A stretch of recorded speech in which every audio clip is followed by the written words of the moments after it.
Have you ever met a girl that you tried to date, but a year to make love she wanted you to wait?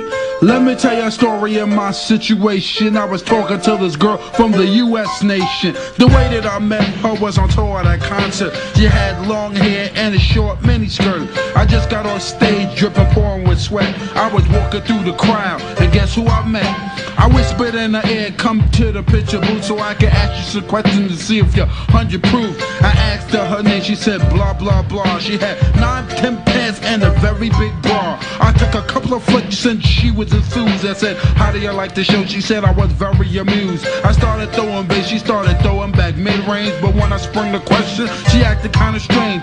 Then when I asked, do you have a man? She tried to pretend. She said, no I don't, I only have a friend. Come on, I'm not even going for it. This is what I'm going to sing. You got what I need, but you said